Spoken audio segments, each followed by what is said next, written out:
The notification popped up while I was taping my very last box, after 33 years of being the invisible wallet behind our mother's old house. I expected a quiet exit. Instead, I read my sister's status update. Finally, the freeloader is gone. She thought a viral caption could rewrite history, but she forgot that while she was busy posting, I was busy filing. I had a decade of receipts, and I was done being the family secret. The sound of packing tape ripping off the roll was the loudest thing in the house. It was a violent, tearing noise that seemed to echo off the walls I had painted 3 years ago. I smoothed the strip down over the cardboard flaps of the box marked Kitchen Misc, pressing hard enough to turn my fingertips white. It was the last one. I stood up and looked around the living room. It was strange how a house could look exactly the same as it always had, yet feel completely rejecting. I had lived in this house for 6 years, ever since Mom got sick and asked me to come home to help. I was 27 then, full of energy and a naive sense of duty. Now I was 33. My back ached. My savings were decimated, and I was leaving with less dignity than I had arrived with. My sister, Sarah, was in the kitchen. I could hear the clinking of a spoon against a ceramic mug. She wasn't helping. She hadn't helped with a single box.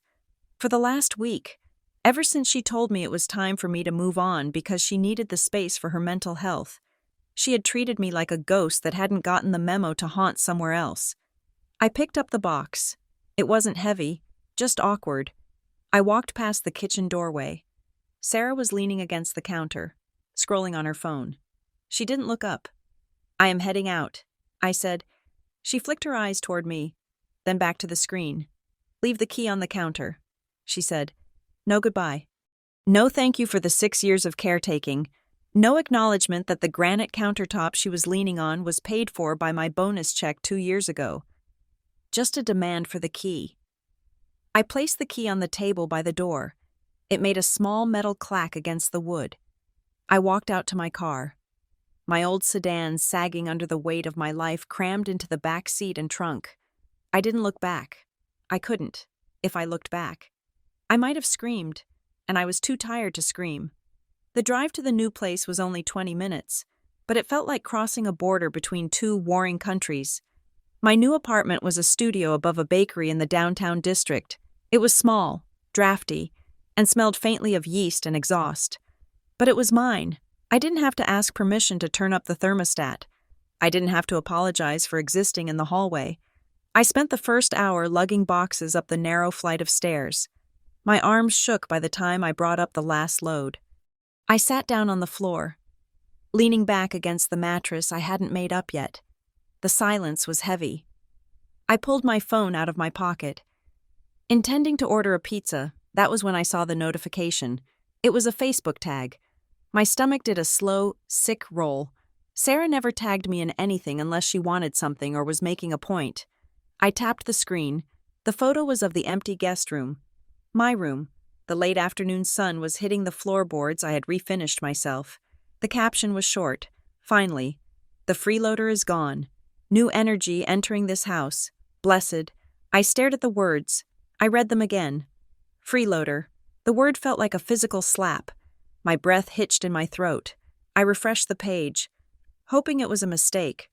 A joke I didn't get. It wasn't. The likes were already ticking up. I clicked on the comments. About time. One of her friends from the gym had written. Sarah replied with a heart emoji. "You have no idea how hard it has been." Another comment from a neighbor. Mrs. Gable read, "I hope you can finally get some peace. Sarah, you are a saint for putting up with it for so long." I felt the blood drain from my face. Mrs. Gable waved to me every morning when I took the trash out. I had shoveled her driveway last winter when her husband had the flu. And here she was, clapping along as my sister dismantled my character in front of the entire town. My thumb hovered over the reply button. I wanted to scream. I wanted to type. "I paid the property tax in 2022. I wanted to say, "Who do you think paid for the new water heater?" But I froze. The shame was paralyzing. It was one thing to know my sister was ungrateful. It was another to realize she had been crafting a narrative about me for years, and everyone believed it. I put the phone down on the floor as if it were radioactive. I stood up and walked to the single window. The streetlights were flickering on. I felt exposed, stripped naked. I had spent 6 years thinking I was a partner, a co-owner in spirit if not on paper, a vital part of the family machinery, to Sarah. And apparently to everyone else, I was just a parasite she had finally scraped off. I tried to ignore it. I told myself it was just Facebook. It wasn't real life. But in a town this size, Facebook was the town square. The next day, I went to work. I was an office manager for a mid-sized logistics company. It was a good job, one that required precision and patience. I usually loved the quiet hum of the office, but that morning, the air felt thin. I walked into the break room to get coffee. Kevin, one of the dispatchers, was stirring sugar into his mug. He looked up, saw me, and his eyes darted away instantly. "Morning, Ellie," he said, his voice tight. "Morning, Kevin," I said. He cleared his throat. "I saw you moved." He said, "Yeah, just getting settled." I said, reaching for a mug. "Must be a relief," he said, "for everyone." I paused, my hand mid-air. "What is that supposed to mean?" I asked. He looked uncomfortable. "Oh, nothing. Just saw Sarah's post. Sounds like it was a stressful situation over there. Glad you're out on your own." He said it like I was a teenager who had finally left the nest, not a 33-year-old woman with a 401k. He thought he was being nice. He thought he was congratulating me on finally growing up. I smiled, but it felt like the skin on my face was going to crack.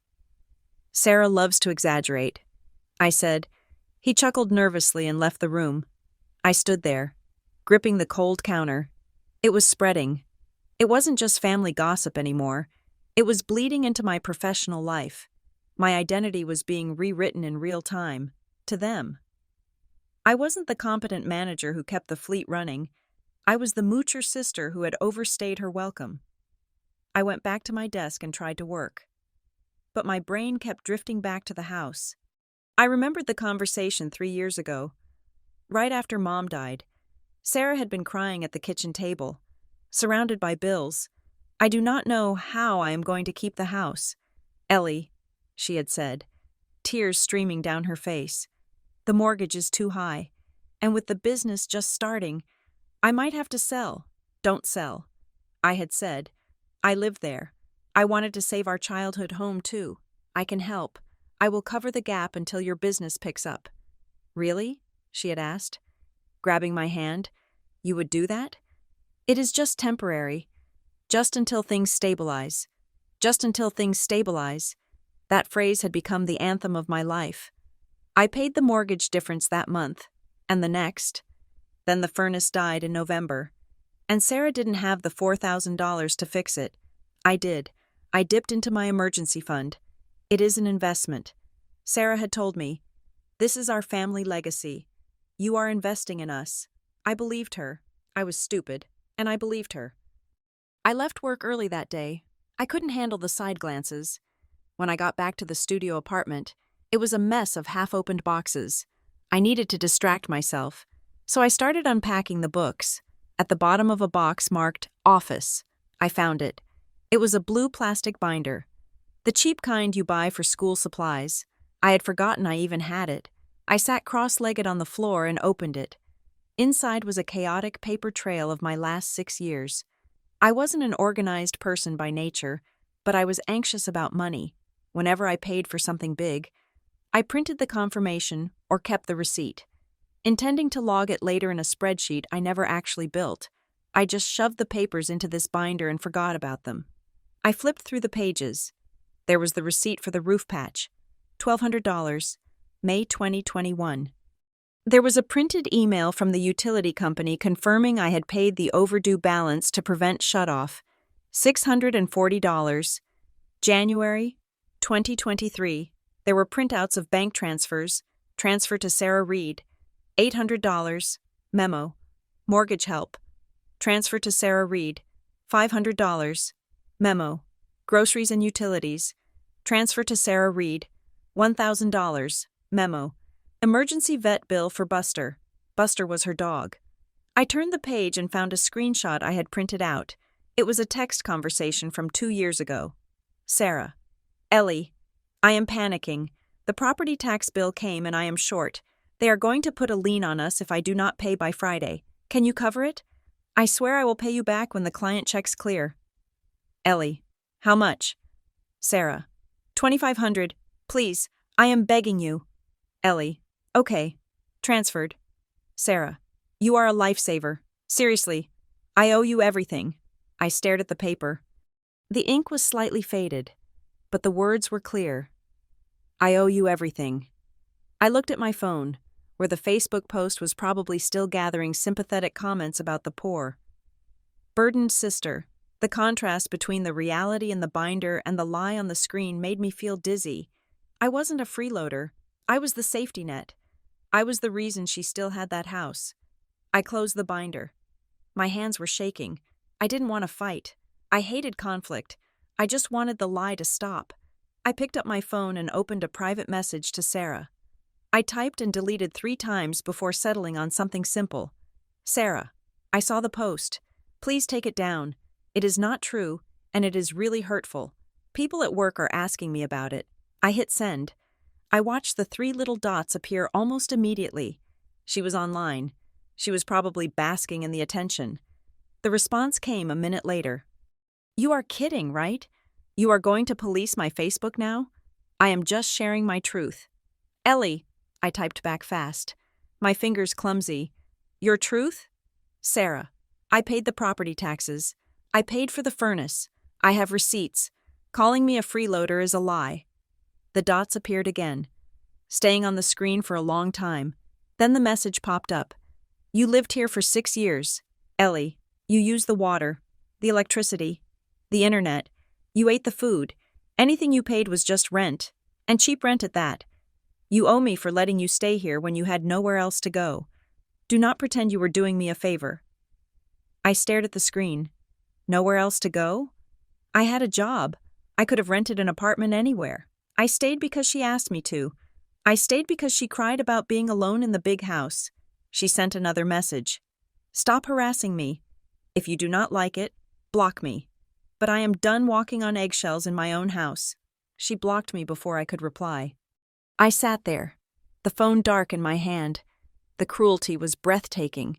She had rewritten history so completely in her own mind that I was the villain for bringing up the money I had given her. I stood up. I needed air. I needed to move. I remembered I had left my winter coat and a box of tools in the garage. I had told her I would come back for them later in the week. But I needed to get them now. I needed to see her face. I couldn't do this over text. I drove back to the house. The sun had set, and the windows were glowing with warm, yellow light. It looked so inviting, so deceptive. I walked up the driveway to the side door of the garage. I reached into my pocket for my key ring. I selected the brass key I had used for 6 years. I slid it into the lock. It didn't go in. I frowned and jiggled it. It hit an obstruction halfway down. I pulled it out and looked at the key, then at the lock. The cylinder looked new, shiny. She had changed the locks. I had been gone for 24 hours, and she had changed the locks. I walked around to the front door and rang the bell. I could hear the chime inside. I waited. No answer. I rang it again. Longer this time. The porch light flicked on, blinding me for a second. The door opened a crack. The chain still engaged. Sarah's face appeared in the gap. She looked annoyed, not apologetic. What are you doing here? She asked. My key does not work. I said, I came to get my coat and my tools. I changed the locks, she said flatly. For security. Security? I asked, my voice rising. I moved out yesterday. Exactly, she said. You do not live here anymore. You cannot just waltz in whenever you want. I need my stuff. Sarah, you can schedule a pickup, she said. I am busy right now. Text me tomorrow and let me know when you want to come by, and I will see if I am available to let you in. She was treating me like a stranger from Craigslist. Sarah, open the door. I said, "This is ridiculous." "I am not doing this with you," she said. "Go home, Ellie." She shut the door. I heard the deadbolt slide home. I stood on the porch, shivering in the evening chill. I pounded on the door once, a solid thud that hurt my hand. "Open the door!" I yelled. Nothing. The house stayed silent.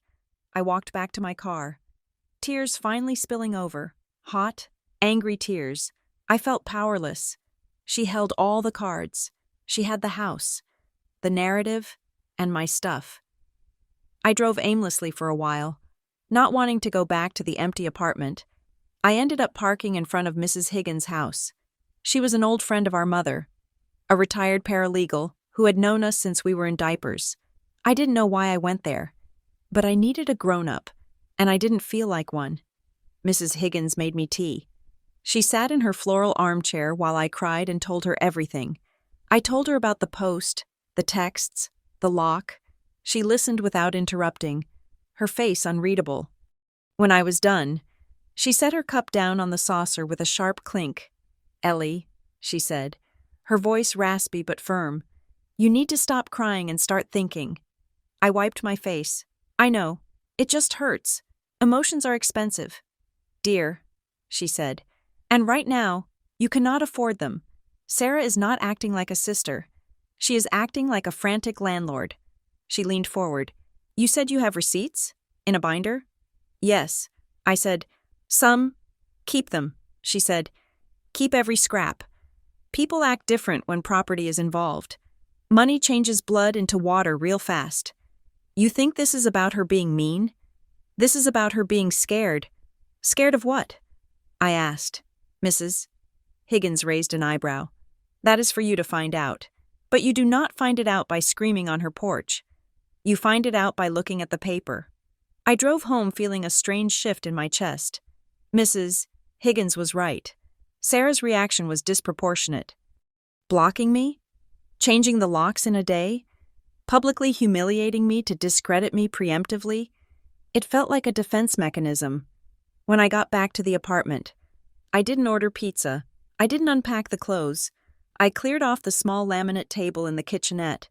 I placed the blue binder in the center. I opened my laptop. I started a new document.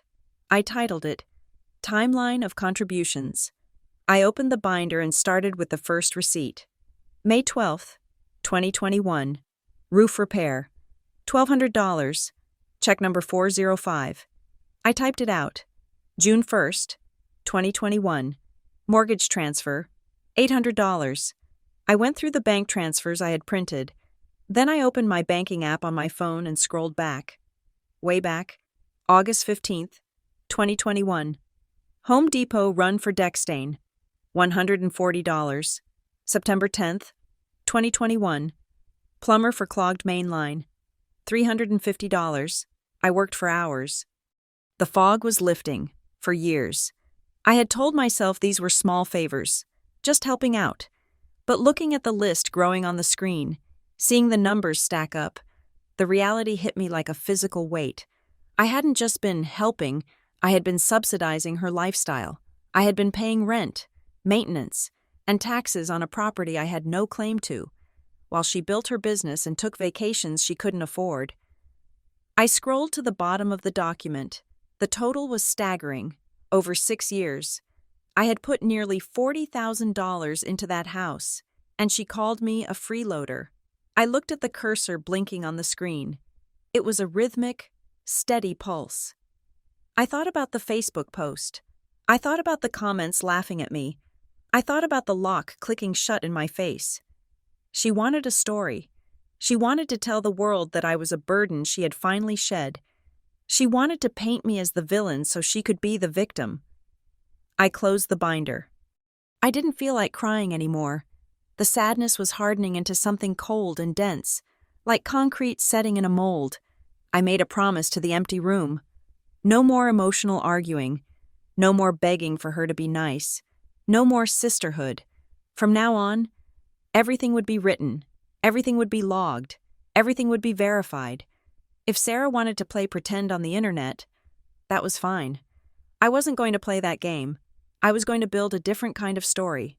A story made of dates, timestamps, and signatures. I saved the document. Part 1 was over. The era of Ellie the doormat was done.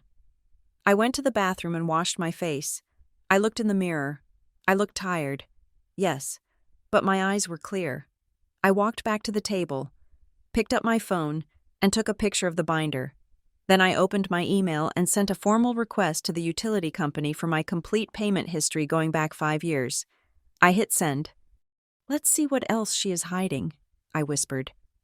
I turned off the light and went to sleep. The blue binder sitting on the table like a loaded weapon. The morning sun hit the peeling paint of my new apartment window, illuminating the dust motes dancing in the air. I sat at my small laminate table, a phone pressed to my ear, listening to the hold music of the regional electric company. It was a tinny, synthesized jazz loop that seemed designed to erode human patience. I was on a mission. If I was going to build a factual story, I needed the raw data. I had my blue binder, but that was just what I had physically kept. I needed the institutional memory. Finally, a human voice clicked on the line. "Customer service. This is Brenda. How can I help you?" "Hi, Brenda," I said, keeping my voice level. "My name is Ellie Reed. I am calling to close out an account at 124 Elm Street and request a full payment history for the last 5 years sent to my new address." "One moment." "Hon?" Brenda said. I heard the clacking of a keyboard. "Okay, I see the account here," she said. "Just to verify, you are the primary account holder?" I paused. I was not supposed to be the primary account holder. When I moved in to help Sarah, the utilities were in our mother's name. We were supposed to transfer them to Sarah, and I would just Venmo her my share. I believe it might still be in my mother's name, Martha Reed. Or my sister, Sarah. I said, "I just paid the bills." There was a pause on the line. "No." "Hun," Brenda said, "this account is in your name, Ellie Reed. It was transferred to you 4 years ago." I felt a cold prickle on the back of my neck. 4 years ago? "Are you sure?" I asked. Looking right at it, Brenda said, "Started service June 2022. You are listed as the responsible party." I closed my eyes. June 2022.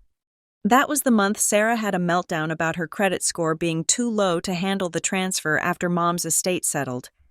She had asked me to handle it just for a few months until she cleared up some old student loans.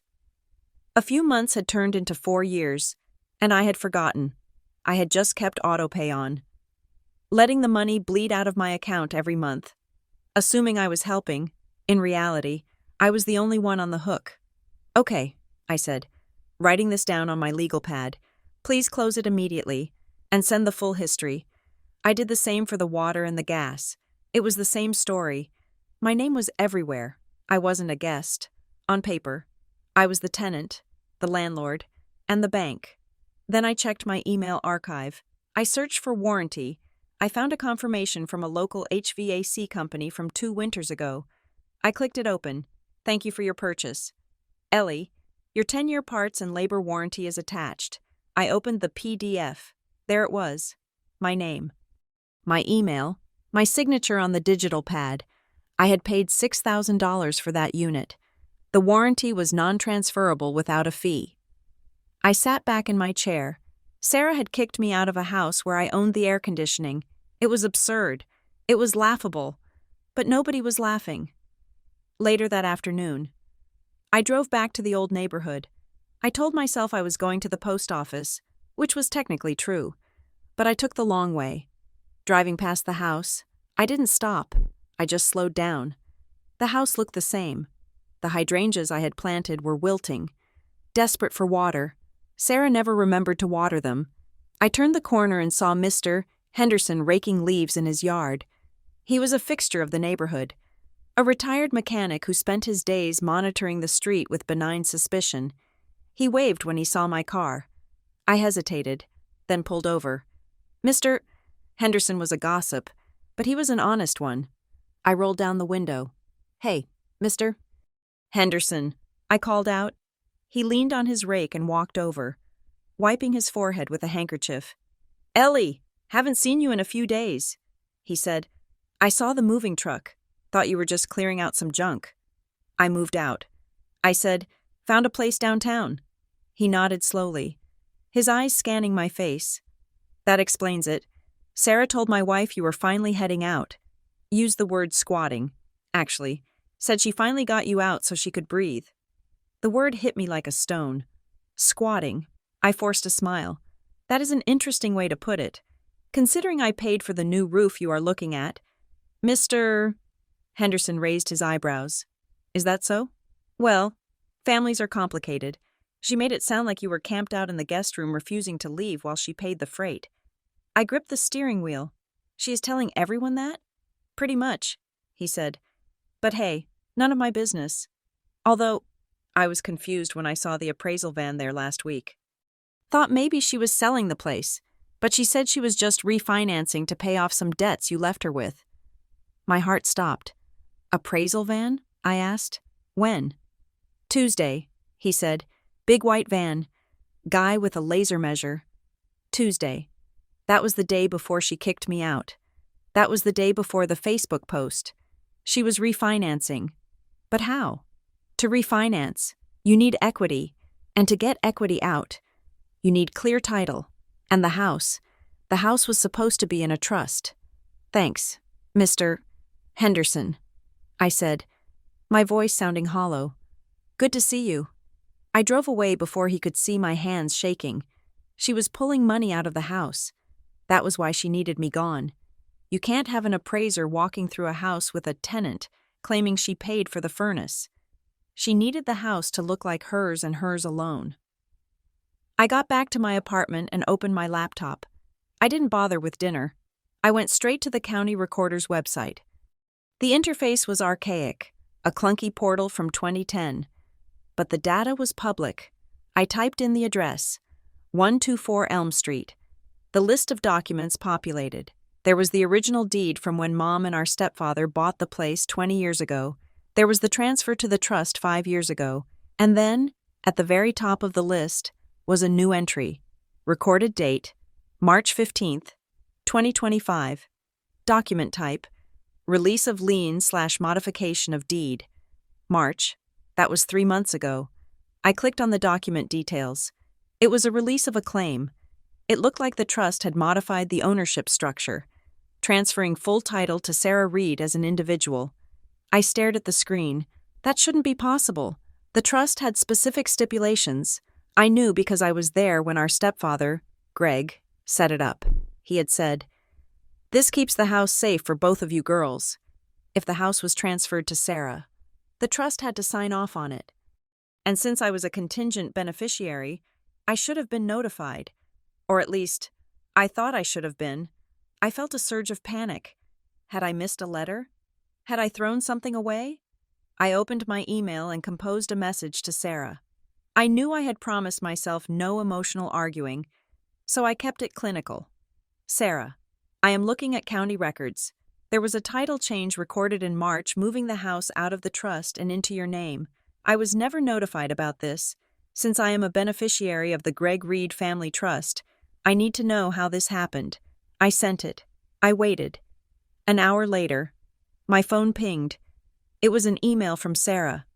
"Ellie, stop stalking me. You are harassing me. The house is mine. Mom wanted it that way. Greg signed off on it ages ago. You are just bitter because you do not have a free ride anymore. If you contact me again about my property, I will file a restraining order." Harassing, stalking. She was using buzzwords. She was setting a stage. If I pushed, she would show these emails to the police and say her crazy sister was obsessed. But she didn't answer the question. She didn't explain the document. I didn't reply. Instead, I looked up the number for a local title company that handled record searches. I couldn't rely on the low-resolution preview on the county website. I needed the full packet. I paid $50 online for an expedited owner and encumbrance report. The next morning, the report arrived in my inbox. I printed it out. It was 40 pages of dense legal jargon. I sat on the floor with a highlighter, tracing the history of the house. I found the document from March. It was a quitclaim deed, transferring the property from the trust to Sarah. And there, on the signature page were two signatures. One was Greg's, our stepfather. The other was mine. I stared at it. Ellie Reed. It was written in blue ink. It had the loops of my E and the sharp cross of my T in the middle of the name. My middle name is Kate. It looked like my signature, but it wasn't. I looked closer. Holding the paper up to the light, the pressure was even all the way through. When I sign my name, I press hard on the E and trail off on the D. This signature was drawn, not written. It was a careful replication. Also, the date next to the signature was March 10th. March 10th. I grabbed my phone and opened my calendar app. I scrolled back to March. March 10th. I was in Chicago for a logistics conference. I was 400 miles away. I had posted a picture of deep dish pizza on Instagram that day. I couldn't have signed a notarized document in our town on March 10th. I felt the room spin. My sister had forged my signature. She had forged my signature to remove me from the trust's interest so she could take the title solely in her name. And once the title was in her name, she could refinance. She could pull out the equity that I had helped build with my repairs and mortgage payments. I stood up and paced the small room. My hands were sweating. This wasn't just a family dispute anymore. This was a felony. But doubt crept in. Did I sign something before I left? Did she slip a paper in front of me while I was distracted? I ran to my laptop. I searched my email for sign and document and house. I found a thread from February. Sarah.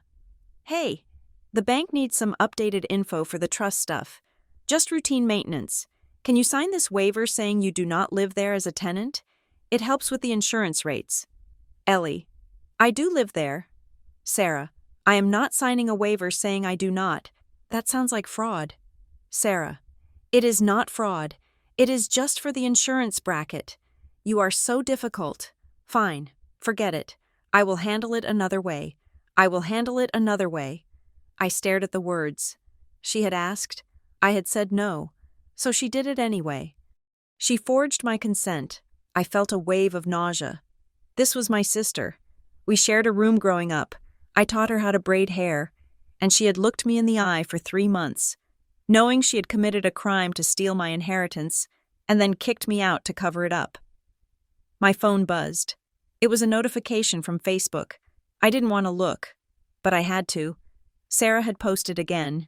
This time, it was a long, text-heavy post. No picture. Just a wall of emotional words against a gradient background. It is so hard when you realize the people you love do not love you back. They just love what you can provide. I have been carrying this family on my back since Mom died. I tried to keep the peace. I tried to be a good sister. But when someone abandons you during your darkest financial times and then demands money they do not deserve, it breaks you. I am focusing on healing now. No more toxic takers in my life. The comments were pouring in. So proud of you. Sarah. Toxic family is the worst.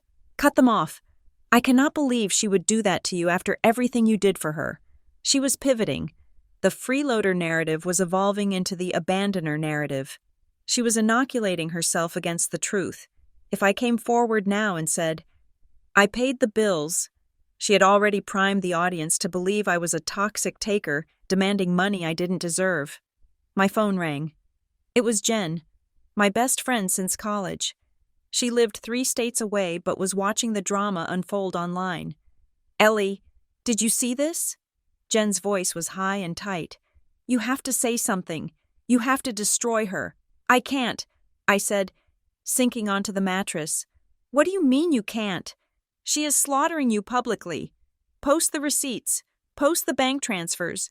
Tag her boss. Burn it down. No, I said. That is what she wants. She wants a fight. She wants me to look unstable. She wants me to look like I'm screaming. So you are just going to let her lie? No, I said. I am going to let her dig. I hung up. I didn't comment. I didn't react.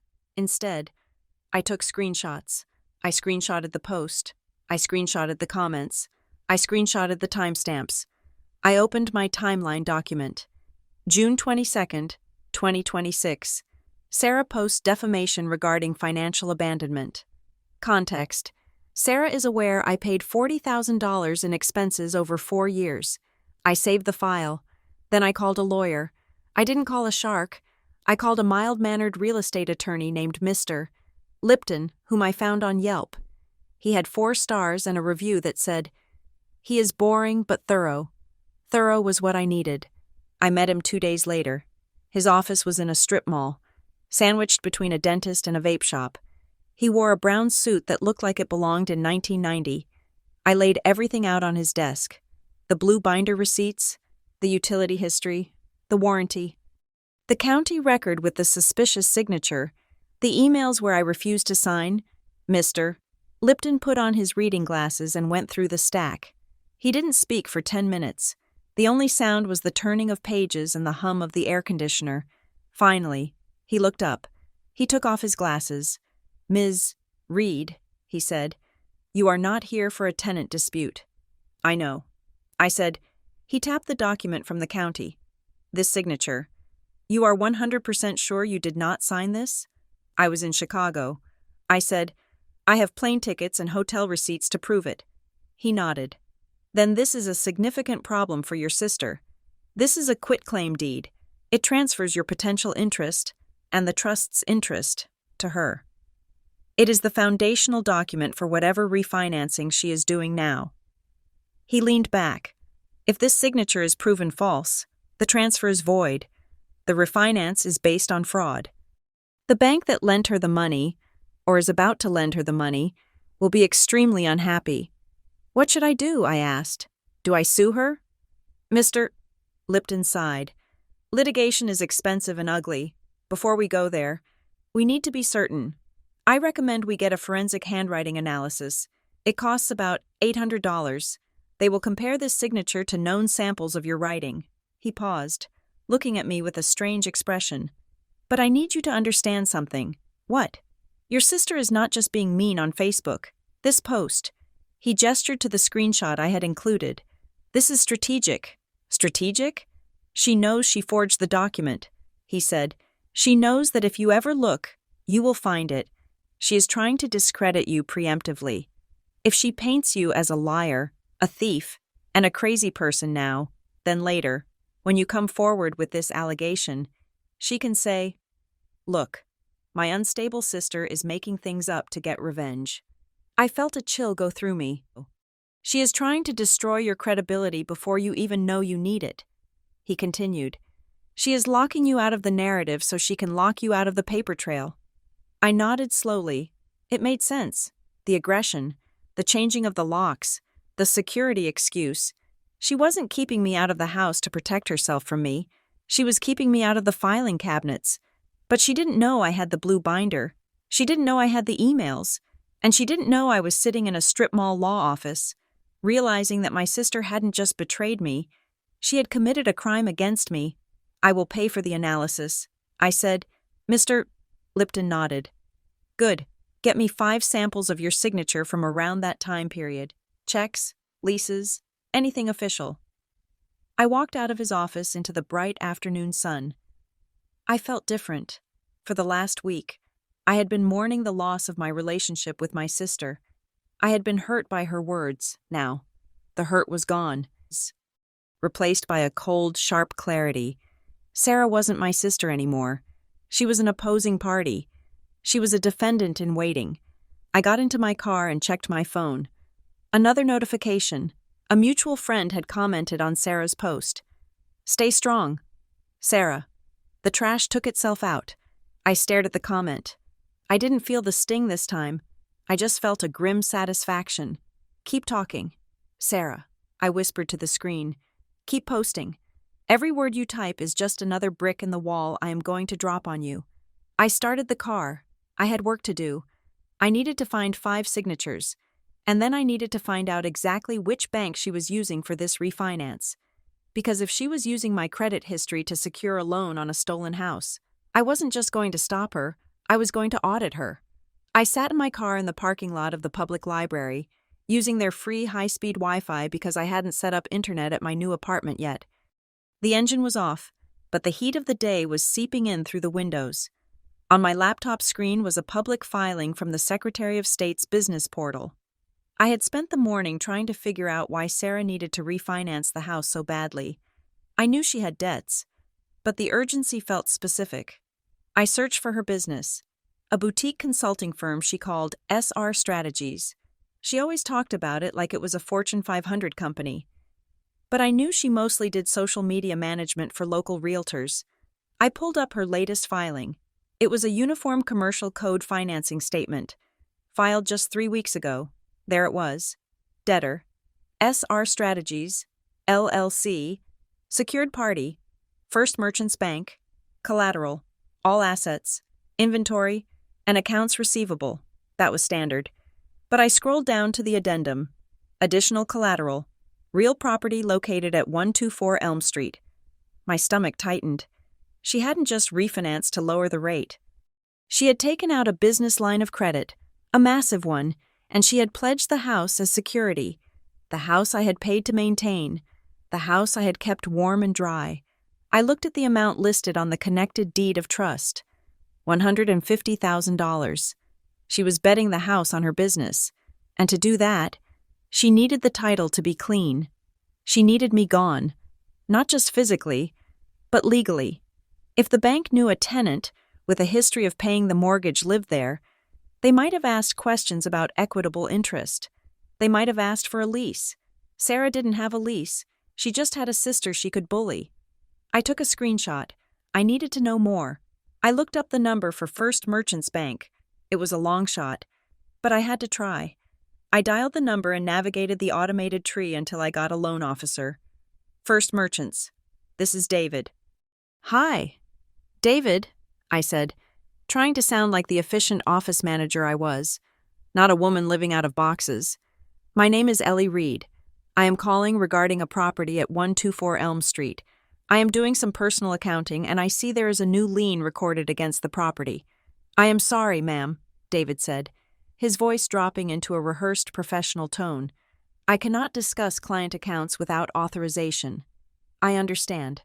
I said, I am not asking for the balance. I am just trying to clear up a discrepancy in my own records. My name is Ellie Reed. I have lived at that address for 6 years. I am seeing my name associated with some of the supporting documentation for the property history, and I just want to ensure I am not listed as a guarantor. It was a bluff. I didn't know if my name was there. There was a silence on the line. I heard him clicking a mouse. Reed, he muttered. Ellie Reed. I held my breath. I see your name here in the file history, he said slowly, but you are not a signer on the current note. File history? I asked. What does that mean? It looks like... He paused. It looks like your income information was used in a previous qualification tier, maybe for the initial underwriting inquiry a few months back. But it was removed in the final packet. You are not on the loan. Ms. Reed, you do not have any liability here. I felt the blood drain from my face. My income information. Thank you. David, I said, that is all I needed to know. I hung up. My hands were shaking so hard I almost dropped the phone between the seats. She had used me. She had used my steady paycheck, my long employment history at the logistics firm, to bolster her application in the early stages. She had probably presented us as a household unit to show stability, then scrubbed me from the final paperwork once the bank was hooked. I closed the laptop and drove back to the apartment. I felt dirty. I felt violated. I walked up the stairs to my studio and went straight to my file cabinet. I pulled out my own financial records. If she had used my income, had she accessed my credit? I logged into a credit monitoring site. I usually only checked it once a year, but today I scoured it. I looked at the inquiries section. There were the hard inquiries from when I applied for my car loan 2 years ago. Then, I looked at the soft inquiries. These were the ones that didn't impact your score, usually for pre-approvals or background checks. March 2nd, 2025, Credco/CoreLogic, inquiry type, mortgage/real estate. March 2nd, that was a week before the forged signature date. I had not applied for a mortgage. I had not authorized anyone to check my credit for real estate. Sarah had run my credit. She had enough of my personal information, my social security number from old tax forms, my birth date, to pretend to be me online or over the phone and authorize a check. I sat there, staring at the gray text on the screen. This wasn't a family spat. This was identity theft.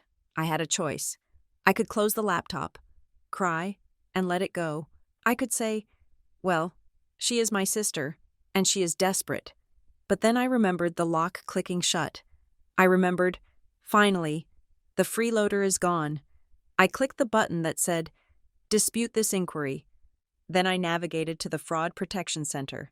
I placed a fraud alert on my file. It meant that from now on, no one could open a new line of credit in my name without calling me at my verified cell phone number to confirm. It was a quiet click, a simple digital toggle, but emotionally, it felt like I was severing a limb. I was formally telling the financial world that my sister was a threat to me. I laid my head on the desk. I was so tired. I didn't want this. I just wanted my family back. But the family I wanted didn't exist. My phone buzzed on the table. It was a text from Sarah. Stop asking questions at the bank. I know you called them. You are embarrassing yourself and you are embarrassing me. Cease contact immediately or I will tell everyone what you really did. I stared at the message. What you really did. What had I done? I had paid her bills. I had fixed her roof. I didn't reply. I took a screenshot. 2 hours later, I found out what she meant. I got a message from an old friend, Karen, who I hadn't seen in months. Hey, Ellie. I know this is awkward, but I just heard something crazy and I wanted to check on you. Sarah is telling people you siphoned money from the family trust. She says that is why she had to kick you out. Just wanted to give you a heads up. I dropped the phone. Stolen money. She was projecting. She was doing exactly what guilty people do, accusing the victim of the crime they themselves were committing. She was stealing the house, so she had to accuse me of stealing cash. I felt a surge of nausea. The trust. The trust was a small, dormant entity our stepfather, Greg, had set up 10 years ago. It was supposed to hold the house and a small life insurance policy. I had never paid much attention to it.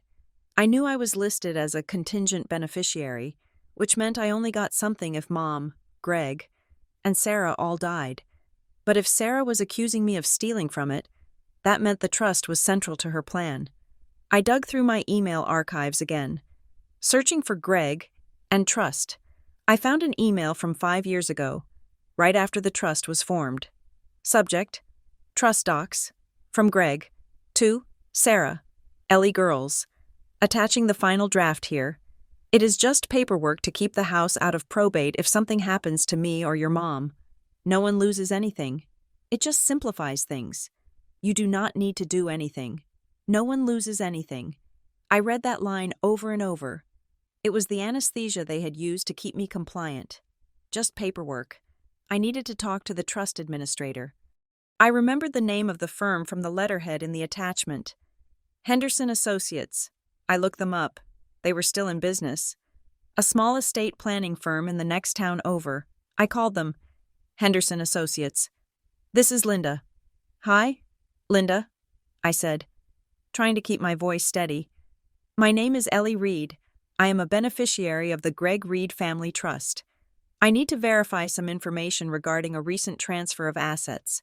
There was a pause, a long, uncomfortable silence. Ms. Reed? Linda asked, her tone sharp. Yes, Ms. Reed. We just spoke yesterday. I froze. No, I said slowly. We did not. This is the first time I'm calling. Linda sounded annoyed. I have a log right here. Ellie Reed called at 2 p.m. yesterday asking about the distribution schedule. I told you we could not release the funds early. My hand gripped the phone so tight my knuckles turned white. Linda, I said, my voice dropping to a whisper. That was not me. What do you mean? I mean I did not call you yesterday. My sister, Sarah, has been... There is a dispute. I believe she may have impersonated me. The silence on the other end was heavy. Okay, Linda said, her voice suddenly very formal. Ms. Reed, I need you to verify your identity. What is your social security number? I gave it to her. What is your mother's maiden name? I gave it to her. What is the street you grew up on before Elm Street?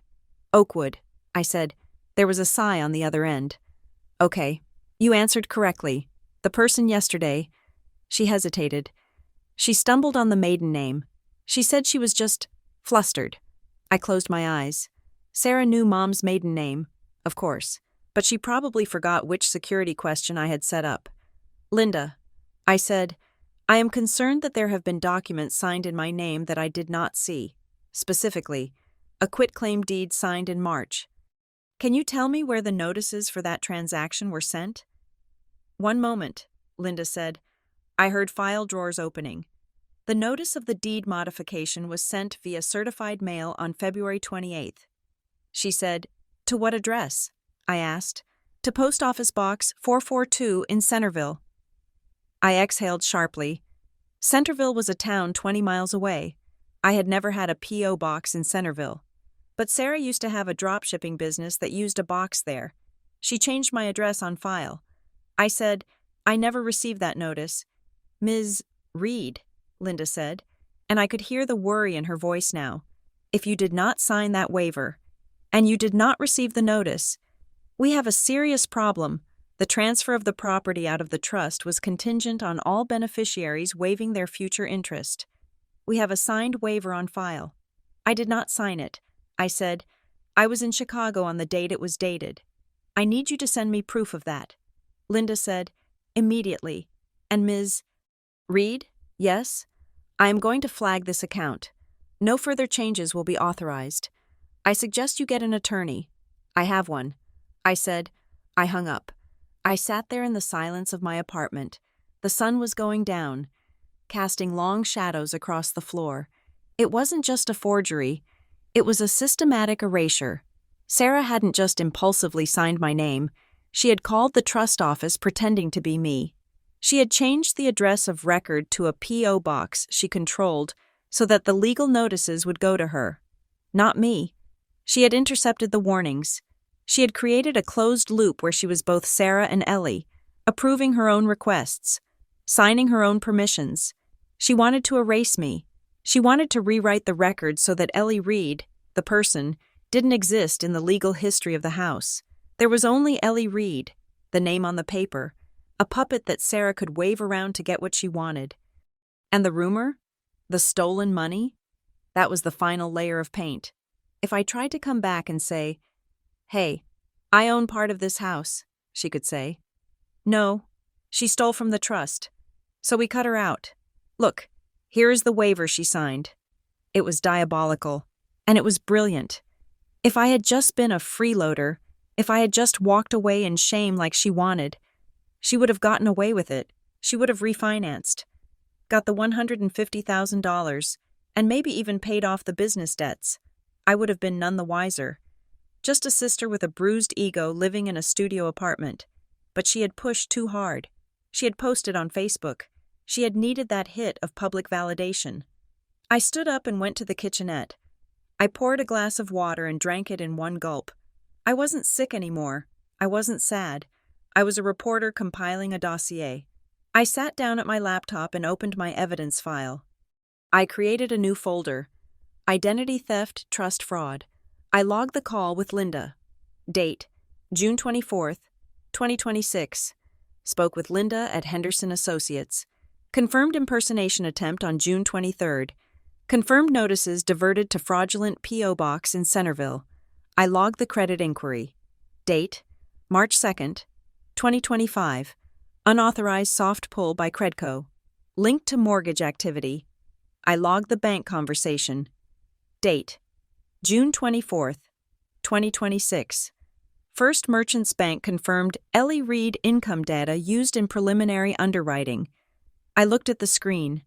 The list was growing. It was a web of felonies: wire fraud, mail fraud, identity theft, forgery.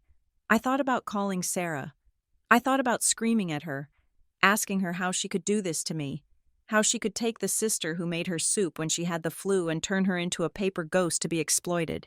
But I knew what she would do. She would gaslight me. She would say I was crazy. She would record the call and edit it to make me sound unhinged.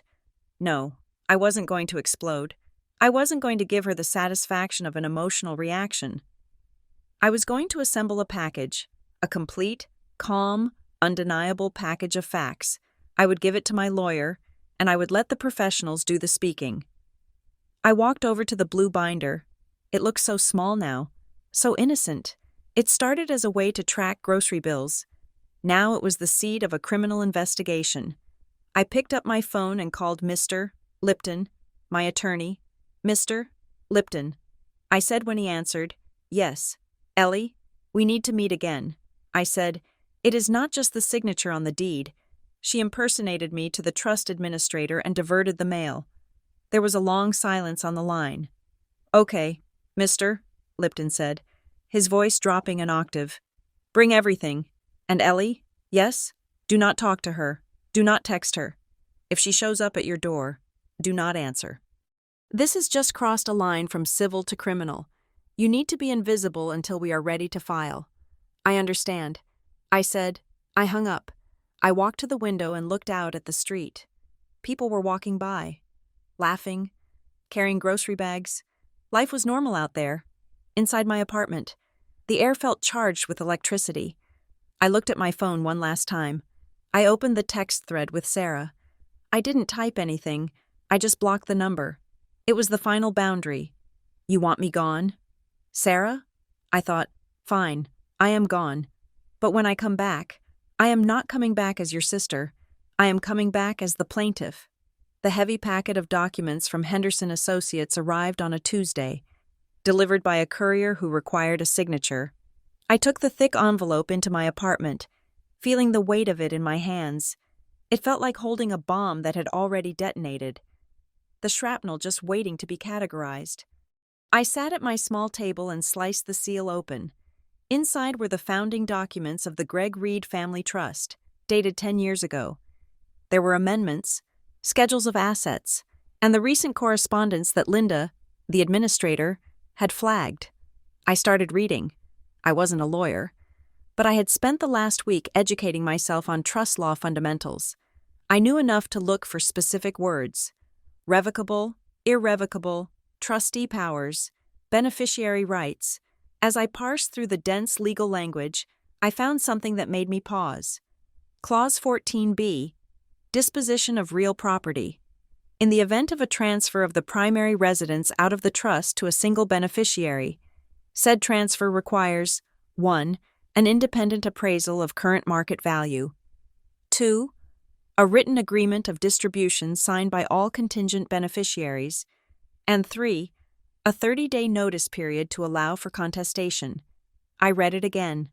1, 2, 3. Sarah had the forged signature for number 2. She had faked the waiver. But number 1? An independent appraisal of current market value. I remembered Mr. Henderson, the neighbor, mentioning an appraisal van just last week. That was after the deed had ostensibly been transferred in March. If the deed transfer happened in March, the appraisal should have happened in February. Sarah had done things out of order. She had transferred the title first, using the forged waiver, and was only now getting the appraisal to satisfy the bank for her loan. She had skipped the trust's internal requirements. I turned the page to the certificate of trust she had filed with the county. It referenced a unanimous consent resolution, dated March 10th. I looked for the resolution in the packet. It wasn't there.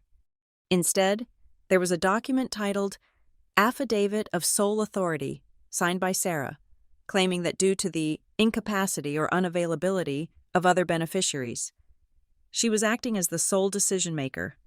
My jaw dropped. Unavailability? I lived in the house. I was sleeping in the guest room 50 feet away from her when she signed this. She hadn't just forged my name. She had erased my existence. She had told the legal world I was unavailable, so she could bypass the appraisal requirement. I called Mr. Lipton immediately. I found something. I said when he picked up, "What is it?" he asked. "The trust bylaws require an appraisal before transfer." I said, "She didn't get one. She filed an affidavit claiming I was unavailable." Mr. Lipton was silent for a moment. Then I heard the scratching of a pen. "She claimed unavailability?" he asked. "Yes. While I was living there. That is fraud on the inducement. Mister, Lipton said, his voice dropping into that low, serious register I was beginning to find comforting. She lied to the trust administrator to facilitate the transfer. It invalidates the deed, even if the signature was real, which we know it is not. The transfer itself was procedurally void. He paused. This is sloppy. Ellie, she is cutting corners because she is in a rush. She needs that line of credit fast. Why the rush? I asked. I do not know, he said. But people do not commit 3 felonies in a month unless the walls are closing in. 2 days later, the invitation came. It wasn't a text or a call. It was a Facebook message from my Aunt Carol. Carol was my mother's younger sister, a woman who loved drama as much as she loved her Chardonnay. She had been commenting prayers on all of Sarah's posts. Ellie, honey. The message read, "We are all so worried about this rift between you and Sarah. Family is everything. I am hosting a little get-together on Sunday at my place. Just coffee and cake. Sarah will be there. She wants to clear the air. Please come. Do it for your mom. Do it for your mom." The ultimate guilt trip. My first instinct was to delete it. Mr. Lipton had said to be invisible, but then I thought about the narrative Sarah was building. The cold, abandoning sister. If I refused to show up for a peace offering, I was playing right into her hands. She could post. I tried to reach out, but she refused. I forwarded the message to Mr. Lipton. "Can I go?" I asked. He called me back 5 minutes later. "You can go," he said. "But you are not going there to negotiate. You are going there to listen. You are a recording device with eyes. Do not agree to anything. Do not sign anything. And if she tries to get you to admit to anything, you shut it down. I will be a stone." I said, "Good," he said. "Be a stone." Sunday arrived with a gray, drizzly sky. I drove to Aunt Carol's house, a sprawling suburban ranch with perfectly manicured hedges. My stomach was a knot of anxiety, but I forced myself to breathe deep. Rhythmic breaths. I wasn't the little sister anymore. I was the plaintiff. I parked the car and walked up the drive. I saw Sarah's SUV in the driveway. It was a new model, a lease she had bragged about getting last year. Another expense she probably couldn't afford. Aunt Carol opened the door before I could knock. She pulled me into a perfumed hug. "Oh, Ellie." She sighed against my ear. "I am so glad you came. We just want everyone to be friends again." I pulled back gently. "Hi, Aunt Carol." I walked into the living room. It was staged like an intervention. Sarah was sitting on the beige sectional, looking small and fragile. She was wearing a soft pink sweater and holding a tissue. Sitting next to her was our cousin Mike, a quiet guy who worked in construction, and Uncle Bob, Carol's husband, who was watching golf on mute. The air in the room was thick enough to chew. Sarah looked up. Her eyes were red-rimmed. She was performing. "Hi, Ellie," she whispered. "Hi, Sarah," I said. I remained standing. "Sit down, honey," Aunt Carol said, ushering me to a stiff armchair opposite the sofa. I sat. I kept my purse on my lap, my hands folded on top of it. Sarah started, her voice trembling. "I just do not understand how we got here. I miss my sister." She looked at the others, checking to see if the line landed. Aunt Carol nodded sympathetically. "I miss you too." "Sarah," I said evenly. "Then why are you doing this?" Sarah asked, her voice sharpening slightly. "Why are you attacking me? Calling the bank? Harassing the neighbors? I am trying to save our family home, and you are trying to sabotage me." I kept my face neutral. "I am not attacking you. Sarah, I am clarifying the record." "The record?" She scoffed. "The record is that I own the house and you live there for free. That is the record." She leaned forward. "Look, I know you are hurt that I asked you to leave. I know it was sudden. But I am willing to offer you something." She reached into her bag and pulled out a check. "I will give you $2,000, she said, "to help with your moving costs. Consider it a gift, a thank you for helping with the groceries over the years." She held the check out. The room went silent. Uncle Bob looked away from the TV. This was the trap. If I took the check, I was accepting her version of reality. I was accepting a gift for groceries, implying I had no equity claim. $2,000 against $40,000 in payments. It was an insult. But it was also a legal maneuver. I looked at the check. I didn't reach for it. I cannot accept that. Sarah, I said. Why not? She demanded. It is generous. Most landlords would not give you a dime. I was not a tenant. Sarah, I said calmly, and you were not my landlord. Sarah's eyes narrowed. See? She said to the room. See how she is? I try to be nice, and she acts like she owns the place. She turned back to me. You were a tenant, Ellie. You never signed the deed. You never were on the mortgage. You were a guest, and I need you to acknowledge that so we can move on. Just admit it. You lived there. I paid the bills, and now you are gone. She was pushing for a verbal contract, a confession in front of witnesses. I took a breath. I looked at Aunt Carol, then at Cousin Mike, then straight at Sarah. I paid the mortgage for 7 months in 2022. I said, I paid the property taxes in 2023. I paid for the roof. I paid for the furnace. Lies, Sarah shouted. She stood up, dropping the tissue. Those were gifts. You were contributing to the household expenses because you lived there. That does not make you an owner. I did not raise my voice. The volume of her outrage was inversely proportional to her confidence. If you believe they were gifts, I said, then show me the gift letters. What? She snapped. When you give a large sum of money for a mortgage, the bank requires a gift letter. I said, show me where I signed one. Sarah's face flushed a deep, blotchy red. She didn't have gift letters because we had never treated it as a gift. We had treated it as me saving the house. You are being impossible. She hissed. I am trying to help you. If you do not stop this investigation, or whatever you are doing, I will sue you for back rent. Market rate, $3,000 a month for 6 years. You do the math. Ellie, you will be in debt for the rest of your life. Aunt Carol gasped. Sarah, calm down. No, Sarah yelled. She is ungrateful. She is a leech. I stood up. I smoothed my skirt. Sarah, I said, if you want to discuss rent, or ownership, or the trust, send any request in writing to my attorney. The room went dead quiet. Attorney? Aunt Carol whispered. Send it in writing. I repeated. I turned to leave. You are so cold, Sarah screamed after me. You are calculated. You planned this. You were keeping those receipts the whole time just to screw me. I didn't turn back. I walked to the door, opened it, and stepped out into the cool, damp air. I was shaking, but not from fear, from adrenaline. I had walked into the lion's den and walked out without a scratch. I reached my car and fumbled for my keys. Ellie! I turned. It was Cousin Mike. He had followed me out. He was zipped up in a hooded jacket, his hands jammed in his pockets. Mike, I said, I am sorry about that. He shook his head. Don't be. That was intense. He looked back at the house, then at me. Listen, he said, his voice low. I shouldn't say this. Carol would kill me. What? A few months ago, Mike said, at Christmas, Sarah got a little drunk. She was talking to Bob. He paused, kicking at a loose piece of gravel on the driveway. She was bragging. Ellie. She said she had it made. She said she had the perfect setup.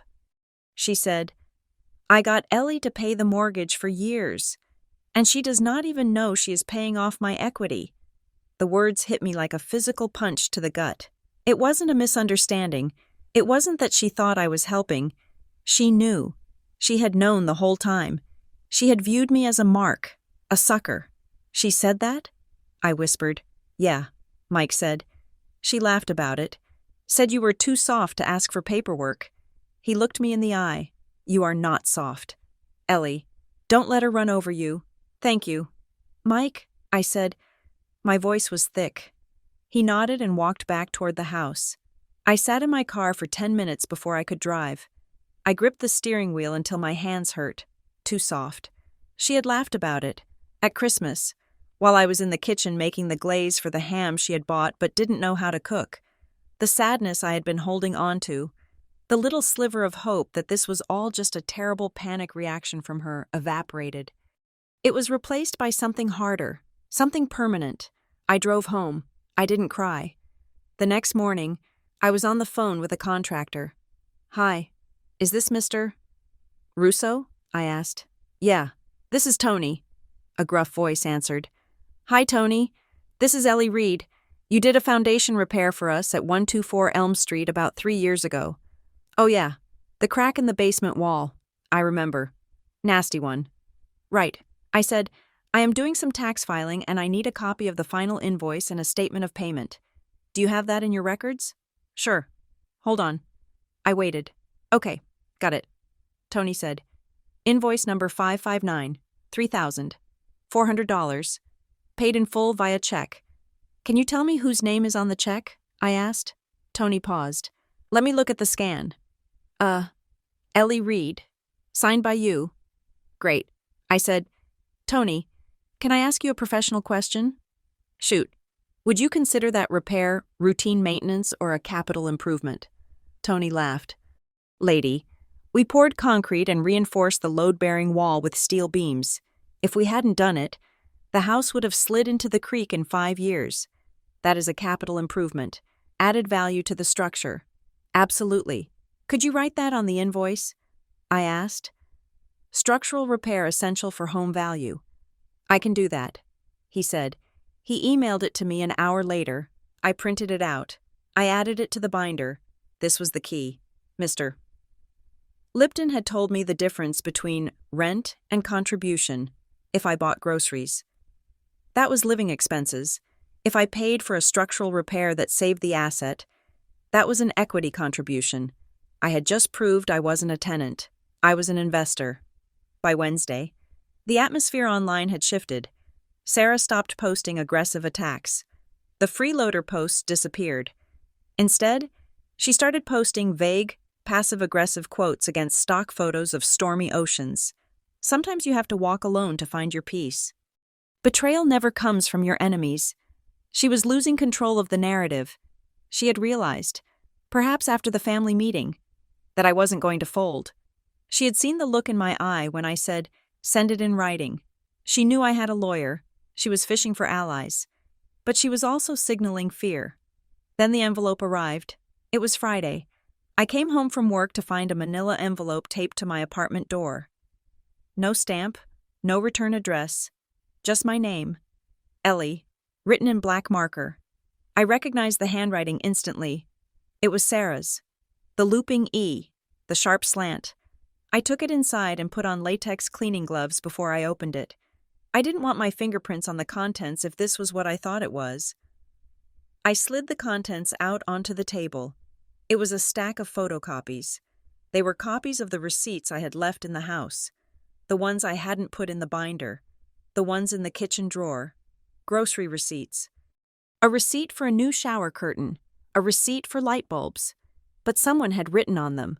Across the top of each receipt, in thick red ink, were the words, paid rent, rent credit. There were sticky notes attached to some of them. Ellie, agreed this goes toward your room and board. The sticky notes looked old, crinkled, but the ink was fresh. I could smell the marker fumes. She was manufacturing evidence. She was taking random receipts and retroactively labeling them as rent to build a case that we had a rental agreement. I picked up one of the papers with tweezers. It was a receipt for a pizza from 2 years ago. Paid rent was scrawled across the pepperoni charge. It was pathetic. It was desperate. But it was also dangerous. If she showed these to a judge who didn't look closely, it might look like a contemporaneous record. I felt a spike of fear. She was willing to fabricate physical evidence. How far would she go? Would she fake a lease? Would she break into my car? I took a deep breath. You are being baited, I told myself. She wants you to call her screaming. She wants you to text her saying, "What is this?" so she can show the text to the judge and say, "See, she is unstable." I didn't call. I took photos of the envelope taped to the door. I took photos of the documents. I logged the time and date. June 28th, 2026. Unmailed package left at door. Contains altered receipts with retroactive labeling. Handwriting matches Sarah Reed. I placed the originals back in the envelope, sealed it with tape, and wrote, "Evidence. Do not open" on the front. I drove straight to Mr. Lipton's office and dropped it off with his receptionist. When I got the call from Mr. Lipton the next day, his tone was different, sharper. "We are done waiting." "Ellie," he said, "did you see the envelope?" I asked. "I did," he said. "This is active spoliation of evidence and attempted fraud. She is trying to paper over the truth. We need to fire a warning shot across her bow before she destroys anything else." He paused. "I am drafting a formal demand letter. We are going to demand a full accounting of the trust. We are going to demand preservation of all records, digital and physical, and we are going to explicitly warn her that any further alteration of documents will be met with criminal referrals." He took a breath. "And we are going to mention the quitclaim deed. We are going to let her know that we know." I felt a cold shiver go down my spine. "Once we send that letter," I said, "there is no going back. No." Mr. Lipton agreed. "Once she reads this, she will know the game is up. She will panic." I thought about Sarah. I thought about the sister who used to make me mix tapes. I thought about the sister who sat on the floor with me when Mom died. That sister was gone. The person in the house was a stranger who viewed me as an obstacle to a bank loan. "Send it," I said. I hung up the phone. I sat in my empty apartment. The silence was absolute. I felt fear, a gnawing, primal fear of the conflict that was about to explode. But underneath the fear, there was something else. Relief. The secrets were over. The fog was gone. I wasn't carrying the burden of her lies anymore. I was handing the burden back to her, wrapped in legal letterhead. The mess was leaving my chest and entering the legal lane. I walked to the window and looked out at the city lights. "Checkmate. Sarah," I whispered. "Your move." The process server found me at the bakery below my apartment. I was buying a cinnamon roll, trying to find a moment of normal comfort in a week that had been anything but normal. He was a nondescript man in a windbreaker who asked my name while I was waiting for my change. "Ellie Reed?" he asked. "Yes," I said, turning around. "You have been served," he said. He thrust a thick envelope into my hand and walked out before I could even blink. I stood there, the smell of yeast and sugar suddenly making me nauseous. I didn't open it until I was back upstairs, locked safely behind my deadbolt. I sat at the table and ripped the envelope open. It was a civil complaint filed in the county small claims court, but the damages listed pushed it right to the jurisdictional limit. Plaintiff, Sarah Reed. Defendant, Ellie Reed. Complaint, unpaid rent, property damage, emotional distress. I read the allegations, my breath catching in my throat. Sarah was claiming that I owed her $12,000 in back rent for the last 6 months of my residency. She claimed I had agreed to pay $2,000 a month and had defaulted, but the real kick in the gut was the property damage section. She claimed I had destroyed carpet, punched holes in walls, and this was the detail that made my hands shake, stolen heirlooms from the attic. Attached to the complaint as Exhibit A were printouts of her own Facebook posts. The post where she called me a freeloader, the comments from neighbors saying, "Glad she is gone." She was using her own smear campaign as legal proof that I was a squatter. She wasn't just defending herself against my potential claim. She was attacking. She was trying to bankrupt me before I could even file my own suit. It was a scorched earth tactic. If she could get a judgment against me, she could garnish my wages.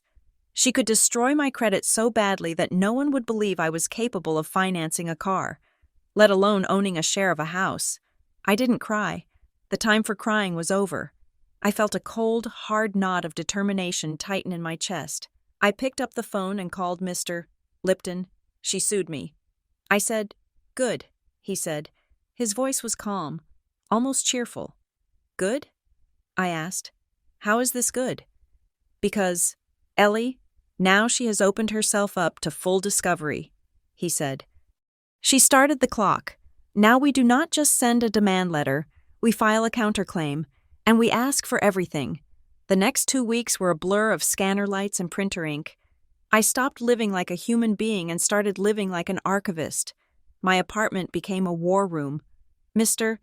Lipton explained that we needed to dismantle her claim piece by piece. She said I owed rent. We had to prove I paid the mortgage. She said I damaged the property. We had to prove I improved it. I went back to the blue binder. I went back to the digital files. I created a spreadsheet that was a masterpiece of forensic accounting. Column A, date. Column B, Sarah's request. Column C, my payment. Column D, the proof. I found a text from 3 years ago. Sarah. Hey, the account is overdrawn and the auto draft for the house is tomorrow. Can you transfer $1,200? Ellie. Sure, done. Sarah. Thanks. You are the best. I printed it. I highlighted auto draft for the house. I found the bank transfer from that same day. Amount: $1,200. Memo: mortgage. I found the receipt for the carpet cleaning I had paid for when her dog got sick. She was suing me for damaged carpet, but I had the invoice from Spotless ChemDry proving I had maintained it. I built a wall of paper. It was 4 inches thick. We filed our response and our counterclaim. We didn't just deny her claims, we accused her of unjust enrichment, fraud, and conversion of trust assets. Then came the discovery phase. This was where the opposing sides exchanged the evidence they intended to use at trial. Mr. Lipton told me to expect a dump of documents from her lawyer, a guy named Mr. Vance who was known for being aggressive and cheap. The box arrived at Mr. Lipton's office. I went in to review it. We sat at his long conference table. Mr. Lipton opened the box and started sorting the stacks. Most of it was fluff. Utility bills in her name, the deed she had forged. Affidavits from her friends saying I was messy. But then Mr. Lipton stopped. He held up a single sheet of paper. He adjusted his glasses. Squinting at it, Ellie, he said, look at this. I slid the paper toward me. It was titled Residential Lease Agreement. It was dated 4 years ago. It listed Sarah Reed as landlord and Ellie Reed as tenant. It detailed a monthly rent of $2,000. It had standard clauses about no pets and no smoking. And at the bottom, there was a signature, Ellie Reed. I stared at it. The signature looked sloppy, like I had signed it in a hurry, but it looked like my handwriting. I felt the room spin. I didn't remember signing a lease. I knew I hadn't signed a lease. We never had a lease. We had a handshake and a sisterhood, but there it was. If this document was real, my entire case fell apart. If I had signed a lease agreeing to pay rent, then all my payments were just rent. I had no equity claim. I was just a tenant who had fallen behind. I read the date next to the signature. July 14th, 2022. July 14th. I closed my eyes, trying to access the memory of that summer. 2022. That was the summer Mom's estate finally settled. It was a chaotic time. July. Where was I in July? I pulled out my phone. I opened my Photos app. I scrolled back. Years of photos flew by. Dogs, sunsets, food, selfies. July 2022. I found the date. There was a photo of me holding a giant fish. I was on a boat. The water behind me was a brilliant, tropical turquoise. I tapped the photo details. Location: Cabo San Lucas, Mexico. Date: July 14th, 2022. I looked up at Mr. Lipton. I was in Mexico. I said, "Are you sure?" he asked. I turned the phone around. I was at my friend Jen's bachelorette party. I said, I was out of the country from the 10th to the 17th. I have a passport stamp. I have flight records. I have a picture of me catching a marlin while this document was allegedly being signed in her kitchen. Mr. Lipton let out a low, long whistle. She forged a lease, he said. She actually forged a lease to support her lawsuit. He leaned back in his chair, a look of predatory satisfaction crossing his face. She didn't just double down, Ellie. She tripled down. She submitted falsified evidence to a court of law. That is perjury. That is evidence tampering. He picked up the phone. I'm going to call Mr. Vance, he said. I'm going to tell him we are hiring a forensic document examiner to verify the metadata of the original file and compare the ink age. And I'm going to send him a copy of your passport stamp.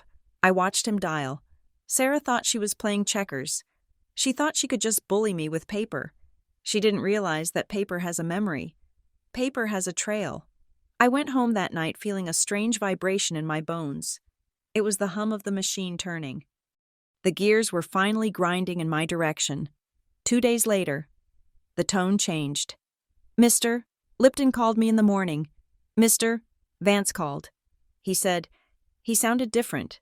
"Different how?" I asked. "He wants to talk settlement." "Mr. Lipton said. He says Sarah is willing to drop her lawsuit against you. She is willing to forgive the back rent and let you walk away with your personal items. In exchange, you drop your counterclaim and sign a non-disclosure agreement." I gripped the phone. "She wants me to walk away?" I asked. "After she sued me? After she forged a lease? She is scared." "Ellie," Mr. Lipton said, "Vance knows the lease is fake. He saw the passport photo. He knows if this goes to a judge, his client is going to leave the courtroom in handcuffs. He is trying to stop the bleeding. Tell him no." I said. "Mr. Lipton paused. "There is more. They offered money." "How much?" $10,000. I laughed. It was a dry, humorless sound. $10,000. That was a quarter of what I had put into the house, not counting the equity appreciation. She thinks she can buy me off with my own money. I said, "It is a nuisance settlement." "Mr. Lipton said, "They want to make this go away quietly. They are terrified of the fraud coming out. I don't want quiet." I said, "I want the truth." "Ellie," Mr. Lipton said gently, "I have to advise you. Litigation is risky, even with the forgery. Courts are unpredictable. 10,000 is cash in hand. If we go forward, it could take a year. I don't care if it takes 10 years. I said, "She tried to erase me. She tried to ruin my reputation. If I sign that NDA, I am agreeing to let her lie stand. I am agreeing that I was a freeloader who she graciously paid off." I took a deep breath. "No settlement." I said, "We go to mediation, and if that fails, we go to trial." "Understood." Mr.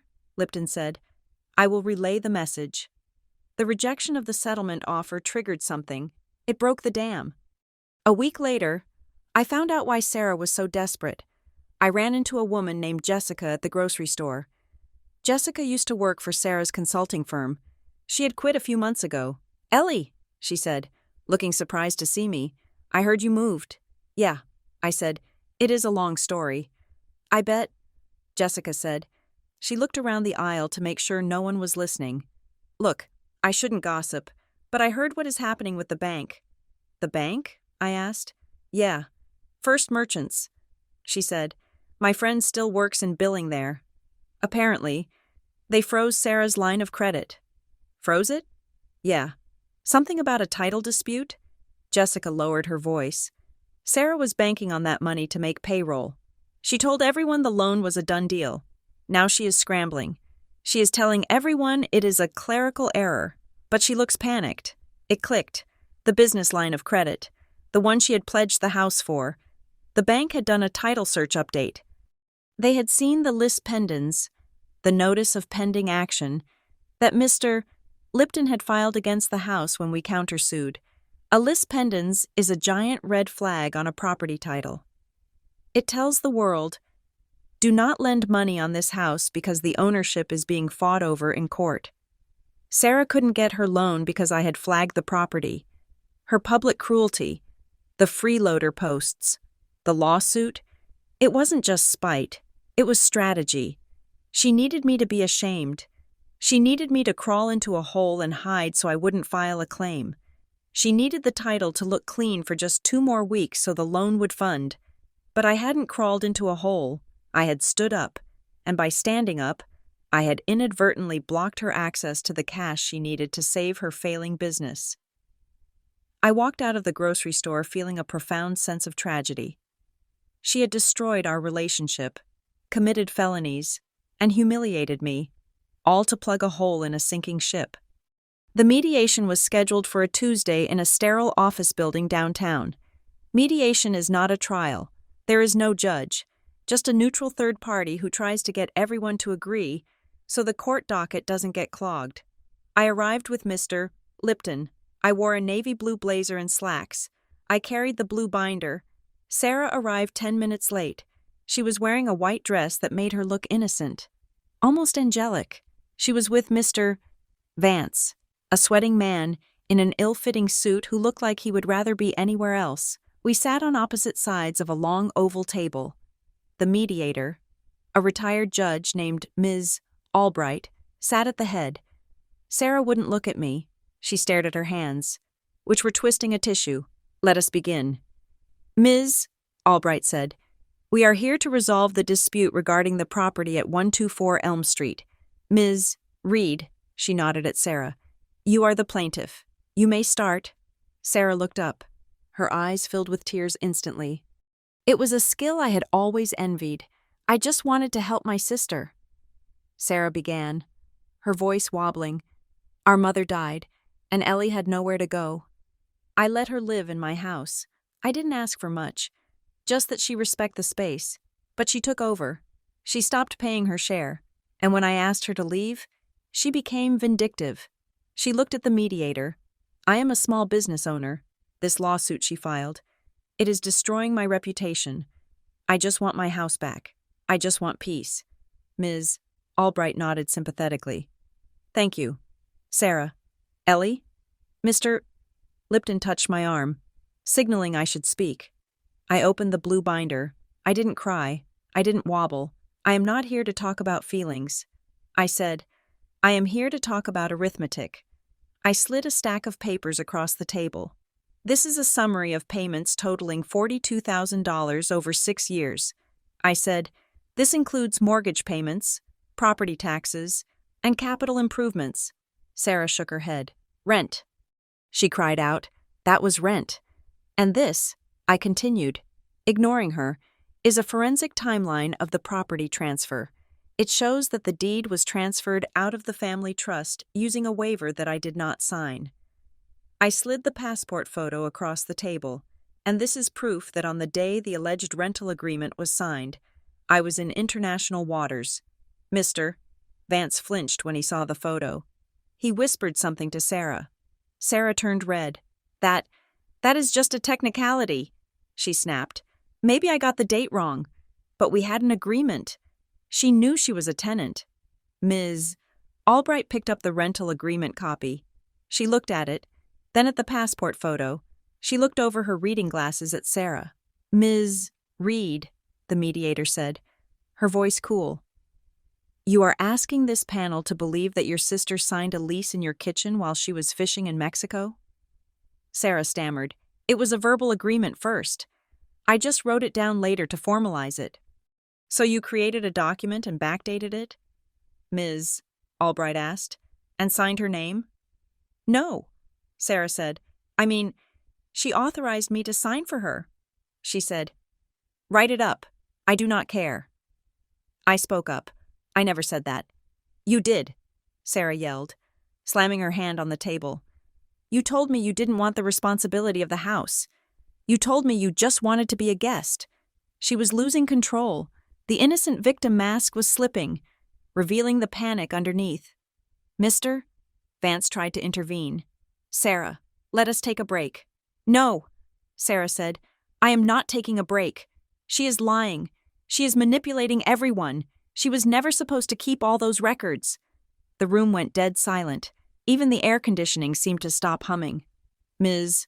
Albright slowly lowered the paper. "Mr. Lipton looked at me. Sarah froze.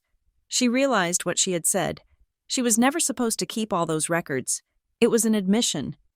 It was an admission that she knew the records existed, that she knew they contradicted her story, and that her plan relied on my ignorance and disorganization. She hadn't expected me to have the binder. She had bet her entire strategy on me being too emotional to keep receipts. Sarah looked around the room. She saw the mediator's face. She saw her own lawyer's face, which was pale and defeated. She slumped back in her chair. The fight went out of her. Ms. Albright cleared her throat. "I think we should caucus," she said. "Mr. Vance, take your client into the other room. I need to speak with you privately." They left. I sat there, staring at the wood grain of the table. I should have felt triumphant. I had caught her. I had the Perry Mason moment where the witness cracks on the stand. But I didn't feel triumph. I felt a hollow, aching grief, because in that moment, hearing her say those words, I finally accepted the truth. The sister I loved, the one who protected me on the playground, the one who shared clothes with me, was dead. She had been replaced by this stranger who viewed my prudence as a betrayal. She hated me not because I had done something wrong, but because I had protected myself. I realized I wasn't just fighting for money. I was fighting for my own reality, and to win my reality, I had to lose my family. 10 minutes later, Mr. Vance came back in alone. He looked tired. "Look," he said, sitting down. "We are done playing games. The bank is going to pull the loan if this isn't resolved by Friday. Sarah is insolvent. She cannot pay you $40,000. She doesn't have it." He looked at me. "Here is the offer.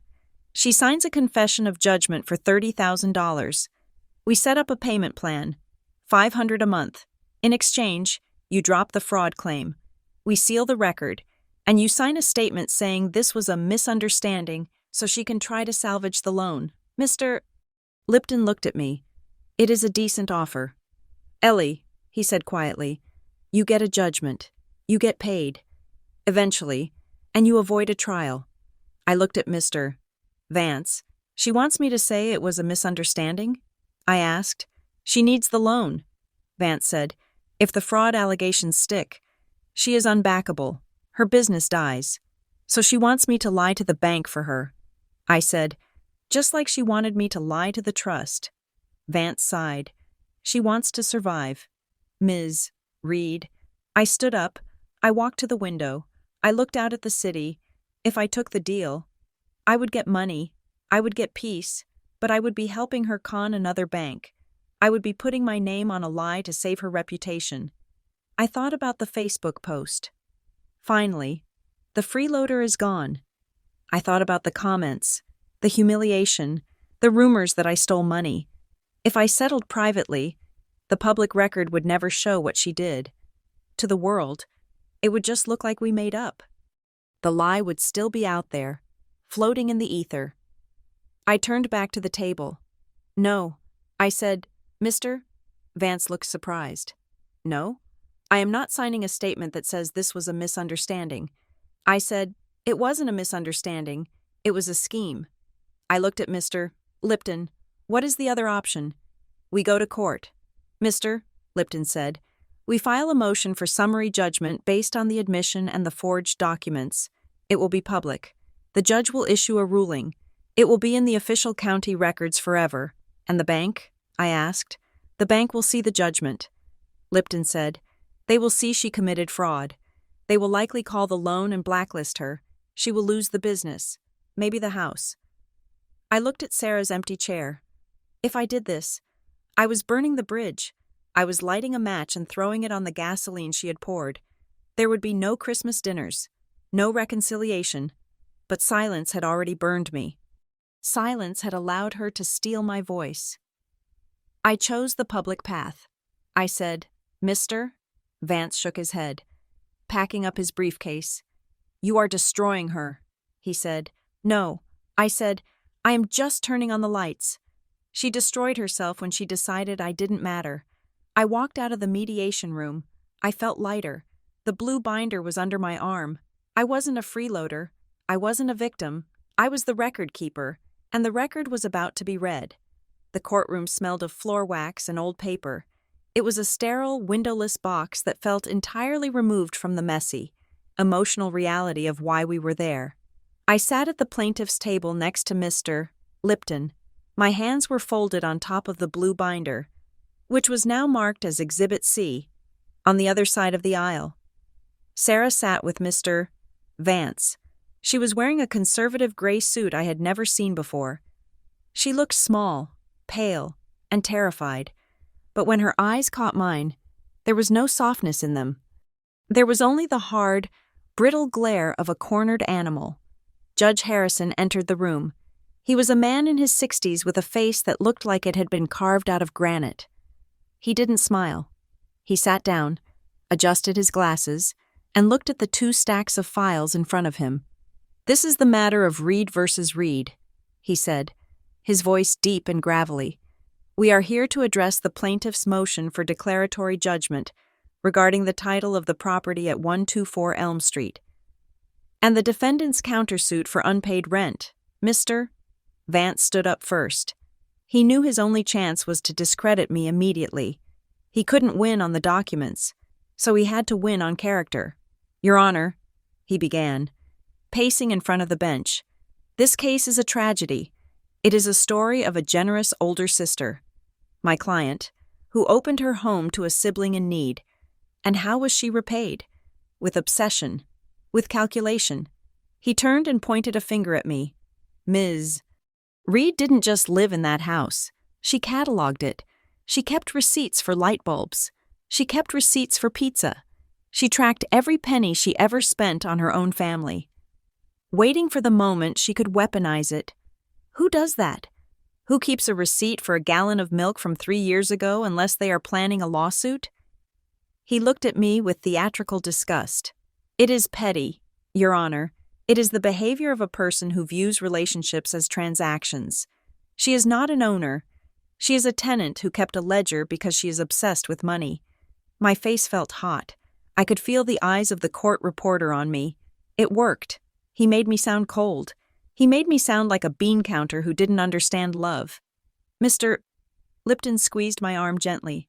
"Miss Reed," he said, standing up, "please take the stand." I walked to the witness box. I swore to tell the truth. "Mr. Lipton approached me. "Ellie," he said softly, "you heard Mr. Vance's opening. Why did you keep the receipts?"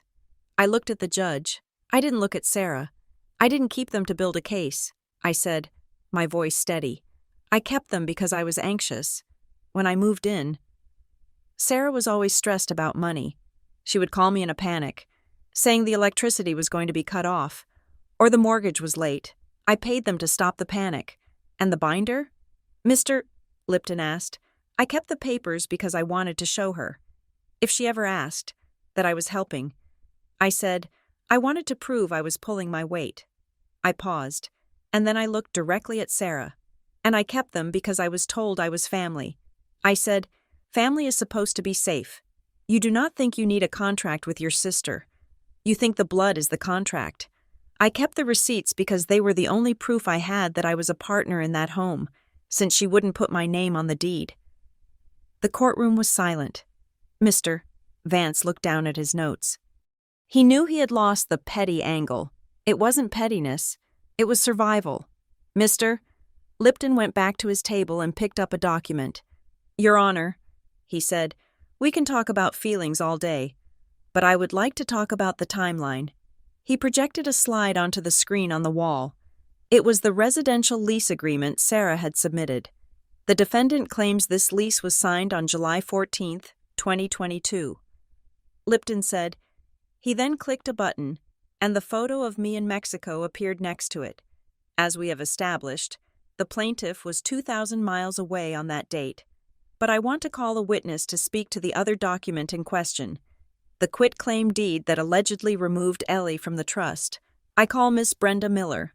The doors opened, and a woman in a floral blouse walked in. She looked nervous, clutching her purse. She took the stand. "Miss Miller, Mr. Lipton said. "What do you do for a living?" "I am a notary public and a title clerk at the county records office," she said. Mr. Lipton handed her the deed Sarah had filed. "Do you recognize this document?" he asked. Ms. Miller squinted at it. "I recognize the stamp," she said. "That is my notary stamp. And did you notarize this signature?" Lipton pointed to the signature that read, "Ellie Reed." Ms. Miller shook her head vigorously. "No, sir," she said. "How can you be sure?" Lipton asked. "Because of the date," she said. March 10th. On March 10th. Our office was closed for renovations. We had a pipe burst. No one was in the building. I was working from home. And I do not have my stamp at home. It stays locked in the safe at the office. A murmur went through the room. "So," Lipton said, his voice sharpening. If you did not stamp this, how did your stamp get on the paper? Ms. Miller looked at Sarah. I do not know, she said, but I know that the defendant, Ms. Sarah Reed, used to work as a temp in our office about 5 years ago. She knows where the spare key to the supply drawer is. Sarah gasped. Objection! Mister, Vance yelled, standing up. This is speculation. Sustained, Judge Harrison said, but he was writing furiously on his notepad. Mister? Lipton turned to the judge. Your Honor, we have a deed notarized on a day the office was closed, with a stamp accessed by a former employee, verifying a signature of a person who was in another state. This is not a clerical error. This is a fabrication. The judge looked at Sarah. His expression had shifted from neutral to severe. Mister, Vance tried to rehabilitate the testimony, but it was useless. The paper trail was screaming. Then, Mister, Lipton played his final card. He didn't bring up the trust law yet. He brought up Facebook.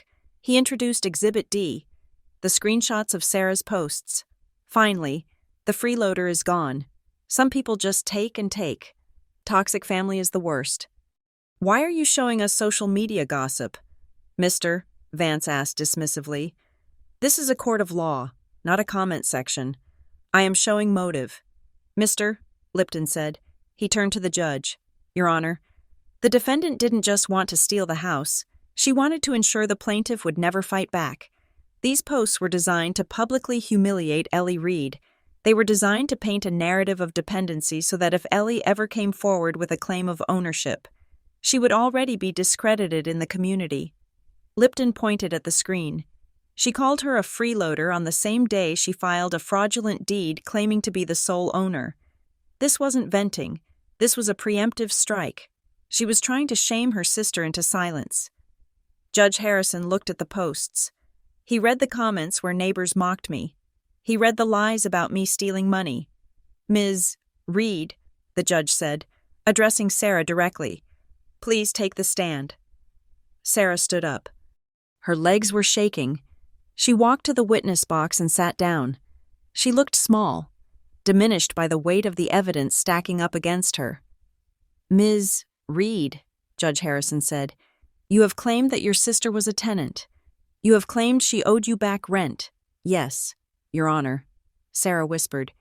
If she was a tenant, the judge asked, why did you feel the need to forge a waiver removing her from the trust? Sarah froze. I didn't forge it, she stammered. I mean, she agreed to it. Verbal agreements are binding. The judge ignored that. You submitted a document to this court, the lease, that was dated when she was out of the country. You submitted a deed that was notarized when the office was closed. He leaned forward. Here's my question. Ms. Reed, and I want you to think very carefully before you answer. The room was so quiet, I could hear the hum of the electric lights. You claim you were protecting the family assets, the judge said. You claim Ellie forced your hand by being difficult. If your sister was truly just a non-contributing tenant who had no claim to the property, why did you go to such extraordinary lengths to falsify documents stripping her of a claim she supposedly didn't have? It was the clean question. The trap. If I was a nobody, she wouldn't have needed to forge anything. The very act of forgery proved she knew I had rights. Sarah opened her mouth. She closed it. She looked at Mr. Vance, but he was staring at the table, refusing to make eye contact. He knew she was done. Sarah started. Tears began to spill. Real tears of panic this time. I needed the loan. The business was going under. I needed the house to be in my name so the bank would approve the line of credit. Ellie wouldn't sign. She is so stubborn. She thinks she owns everything just because she paid for a few repairs. She was rambling now. The dam breaking. I had to do it, Sarah cried out. She was going to let the business fail. She doesn't understand business. I was going to pay her back eventually.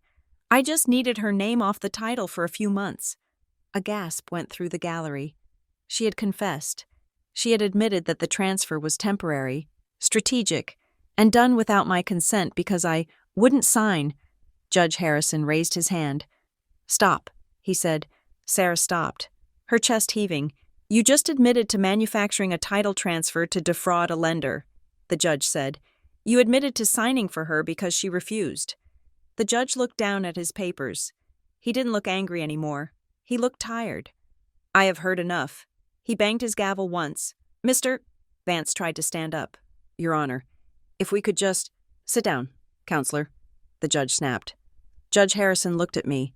The court finds in favor of the plaintiff, Ellie Reed, on all counts of the declaratory judgment, he said. The deed recorded on March 15, 2025, is hereby declared void ab initio, void from the beginning. The property remains an asset of the Greg Reed Family Trust. He turned a page. Furthermore, regarding the defendant's countersuit for back rent, dismissed with prejudice, the evidence clearly shows a pattern of financial contribution consistent with equitable ownership, not tenancy.